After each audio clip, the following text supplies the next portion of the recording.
राज ठाकरेंची भाजपशी हातमिळवणी. राज ठाकरेंची महायुतीत एंट्री.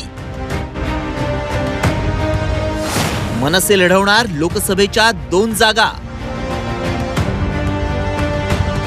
राजधानी दिल्लीत झालेली ही ग्रेट भेट. अमित शहांच्या दिल्ली दरबारात मनसे अध्यक्ष राज ठाकरे आणि अमित ठाकरेंची हजेरी.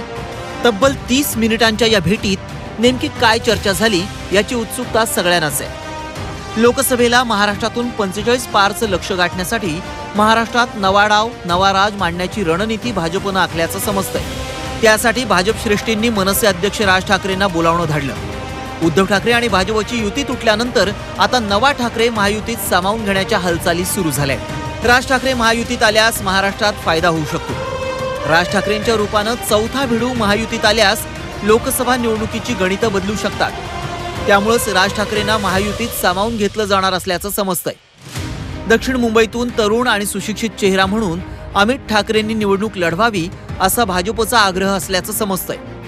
तर शिर्डीतून मनसे नेते बाळा नांदगावकरांना उमेदवारी देण्याच्या हालचाली सुरू झाल्याची माहिती सूत्रांनी दिली आहे. मनसे सोबत आल्यास मुंबई, पुणे, नाशिक, संभाजीनगर या ठिकाणी महायुतीच्या उमेदवारांना फायदा होऊ शकतो असा अंदाज आहे. मग नेमक्या सीट किती मिळाव्या अशा प्रकारची भावना आहे.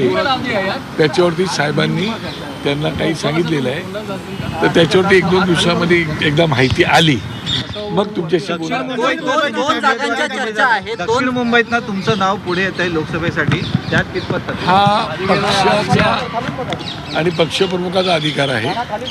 कोणाचं नाव द्यायचं कोणाचं नाही द्यायचं त्याच्याविषयी अजून काहीही आमच्यामध्ये चर्चा झालेली नाही. वरिष्ठ पातळीवरती मात्र चर्चा झालेली आहे.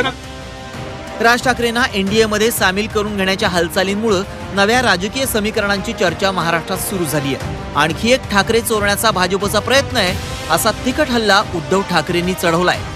आज सुद्धा कोणतरी घेतलंय त्यांना आता असं कळलंय की महाराष्ट्रामध्ये मतं पाहिजे असतील तर मोदी या नावावरती मतं मिळू शकत नाही, ठाकरे या नावावरतीच मतं मिळतात.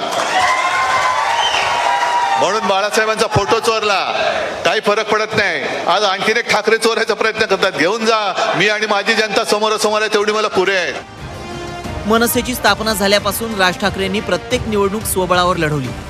महापालिकेपासून लोकसभेपर्यंत एकला चलो रे अशी भूमिका आतापर्यंत राज ठाकरेंनी घेतली आहे. मात्र राजकारणातले बदलते वारे लक्षात घेऊन मनसेही युतीच्या राजकारणात उतरण्याची शक्यता आहे.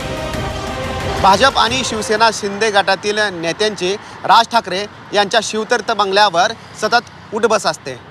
मागील वर्षभरामध्ये राज ठाकरे यांची इमेज हिंदू जननायक म्हणून समोर आलेली आहे. त्यामुळं व्यापक हिंदुत्वाचा विचार करून राज ठाकरे आणि भाजप यांची वाढलेली जवळीकता याचंही आता मतदारांनी आश्चर्य वाटून घ्यायला नको. रामराज शिंदे, झी मीडिया, दिल्ली.